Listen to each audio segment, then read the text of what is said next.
এক সাহাবীর নাম হচ্ছে হযরত আনাস রাদিয়াল্লাহু তাআলা আনহু।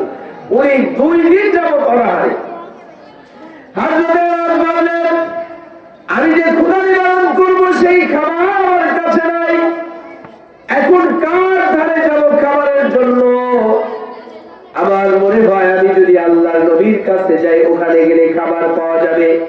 হযরত আনাস হাঁটতে হাঁটতে চলতে চলতে রওনা করলেন নবীজির দরবারের দিকে।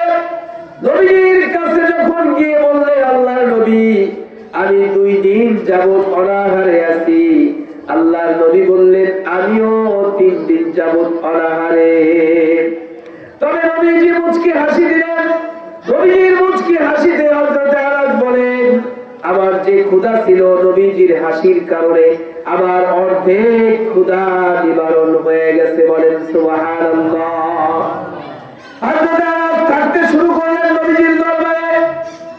কিছুক্ষণ পরে এক বাড়ির থেকে 1 গ্লাস দুধ হাদিয়া আসলো। আল্লাহর নবী বললেন, ও আনাস, তুমি এই দুধটাকে রাখো এবং সুফার সকল সাহাবীদেরকে ডাকো, সুফার সকল সদস্যদেরকে ডাকো, সবাই মিলে আমরা 1 গ্লাস দুধ পান করব। বলেন সুবহানাল্লাহ। দুধ কয় গ্লাস? বলে 1 গ্লাস। সুফা কাকে বলে এটা আমাদের বুঝতে হবে, তা না হলে আবার বুঝুন না যে এখানে এত লোক কিভাবে আসবে। সুফা হচ্ছে একটা ঘর। ওই ঘরের মধ্যে এমন কিছু সাহাবী ছিল যারা ঈমান আনতে গিয়ে টাকা পয়সা আনতে পারে নাই, এমনকি পরনের কাপড়টা আনতে পারে নাই। এখন তারা কি খাবে, কি করবে, এই জন্য ওই ঘরের মধ্যে রাখতে এবং কোনো কিছু হাতে আসলে নবীজি তাদেরকে নিয়ে খেতেন। বলেন সুবহানাল্লাহ। যেমন একজন সাহাবীর ইতিহাস, তার নাম হচ্ছে আব্দুল্লাহ ইবনে বাদাইন। যুবক একটি ছেলে ছিল, তার চাচার বাড়িতে কাজকর্ম করত। চাচার উট ভেড়া দুম্বা যা ছিল লালন পালন করত। বছর গেলে উট বা ছাগলগুলি তাকে দিত যে এই বছর তোমাকে 2টা দিলাম, 4টা দিলাম। এইভাবে দীর্ঘদিন চলে গেল। আল্লাহ নবীজি দুনিয়ায় আসার পরে নবীজির দাওয়াত শুরু হয়ে গেল। এই দাওয়াতের খবর আব্দুল্লাহ ইবনে বাদাইনের কাছে পৌঁছে গেল। তখন ওনার নাম ছিল আব্দুল উজ্জা। হিন্দু ছিল, বিধর্মী ছিল। উনি তার মনে মনে এটা ভাবলেন, এই যে মুহাম্মদ যেই কথাগুলি বলে, এই কথাগুলি আসলেও সত্য কথা বলে, কোনো ভুল কথা নাই। আমার মনে চায় আমি ওই মুহাম্মাদের ধর্ম গ্রহণ করি। এই ধর্ম গ্রহণ করতে মনে চায়, কিন্তু যেহেতু তার অভিভাবক, তার চাচা বিধর্মী, এই জন্য সে ইচ্ছা সত্ত্বেও মুসলমান হতে পারতেছে না। এদিক দিয়ে তার অন্তরে খুবই আগ্রহ ইসলাম ধর্ম গ্রহণ করার জন্য। একদিন চাচাকে বললেন, চাচা, ওই যে আরবের বুকে, মক্কার বুকে একজন নবী দাবি করে এবং কালিমার দাওয়াত দেয়, এক আল্লাহর দাওয়াত দেয়, এই ব্যক্তি সম্পর্কে আপনার মতামত কি? বলে, হ্যাঁ, এই ব্যক্তি ভালো, অর্থাৎ মুহাম্মদ সাল্লাল্লাহু আলাইহি ওয়াসাল্লাম ভালো, তার কথাও সত্য, তবে তাহলে আপনি মুসলমান হয়ে যান। বলে, পশ্চিম কালেও না, তার কথা ভালো, ব্যক্তি ভালো, কিন্তু আমি আমার ধর্ম ছেড়ে অন্য ধর্ম অবলম্বী হতে পারবো না। আব্দুল উজ্জা বললেন, তাহলে শোনেন চাচা, দীর্ঘদিন যাবত আপনার অপেক্ষায় ছিলাম, আপনি আগে মুসলমান হবেন, এরপরে আমি হব।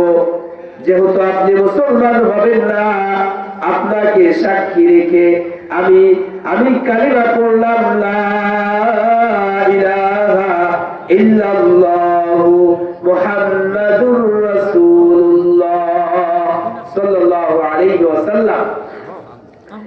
চাচা বললেন, ভাতিজা, তোমার তো সাহস অনেক দেখা যায়, আমার সামনে তুমি আমার ধর্ম বাদ দিয়ে তুমি মুহাম্মাদের ধর্ম গ্রহণ করেছ, তুমি জানো এর পরিণতি কি হবে?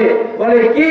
বলে, আমি তোমাকে উট ভেড়া দুম্বা যা কিছু দিয়েছিলাম সব কিছু তোমার ছেড়ে দিতে হবে, আমার কাছে রেখে দিতে হবে। আব্দুল উজ্জা বললেন, চাচা, আমি রাজি আছি।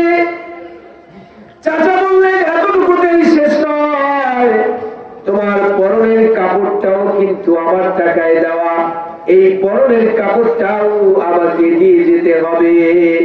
আব্দুল রাজ্জাক যুবক মানুষ, শরীর থেকে কাপড় খুলে দিয়ে উলঙ্গ হয়ে গেলেন, তবুও তিনি ওই ধর্মে রইলেন না, নবীজির ধর্ম ইসলাম ধর্ম গ্রহণ করলেন। ফলে তার সম্পদ গেল, তার কাপড়টা পর্যন্ত চলে গেল। তিনি আস্তে আস্তে বাড়িতে ফিরে আসলেন। মা তাকে দেখে, তার যুবক সন্তানকে উলঙ্গ অবস্থায় দেখে চেহারার মধ্যে কাপড় দিয়ে জড়িয়ে ধরলেন আর বললেন, বাবা তোর এই অবস্থা কেন? আব্দুল রাজ্জাক বলে, ইসলাম গ্রহণ করতে গিয়ে এবার আনতে গিয়ে আমার সবকিছু হারিয়ে ফেলেছি, এমনকি আমার পরনের কাপড়টা পর্যন্ত আমি নিয়ে আসতে পারি না। আব্দুল রাজ্জাক মাকে বললেন, মা আমাকে তুমি একটু কাপড়ের ব্যবস্থা করে দাও, আমি নবীজির দরবারে চলে যাব। দুইটা কাপড়ের টুকরা মা তাকে দিয়ে দিলেন। এই দুইটা কাপড়ের টুকরা পরে নবীজির দরবারে চলে গেলেন। আল্লাহ নবী বললেন, তোমার এই অবস্থা কেন? বলে, গো আল্লাহর নবী, আপনার প্রতি ঈমান আনতে গিয়ে, আল্লাহর প্রতি ঈমান আনতে গিয়ে আজকে আমি সবকিছু হারিয়ে ফেলেছি, এমনকি আমার পরনের কাপড়টা পর্যন্ত আমি আনতে পারি নাই।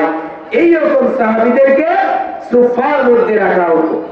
আল্লাহ নবী বললেন, হযরত আনাস, তুমি এই সুফার সকল সদস্যদেরকে ডাক দাও।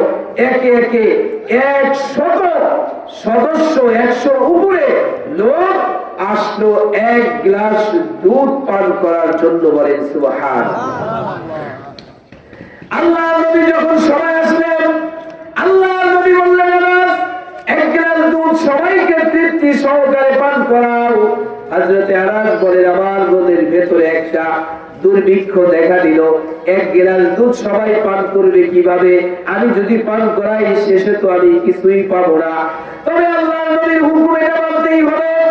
এজন্য হযরত আনাস পান করার আগ মুহূর্তে আল্লাহর নবী ওই গ্লাসটাকে নিয়ে নিজের ঠোঁটের সাথে একটু লাগিয়ে এক চুমুক দুধ নবীজি পান করে বললেন, এইবার পান করানো শুরু করো।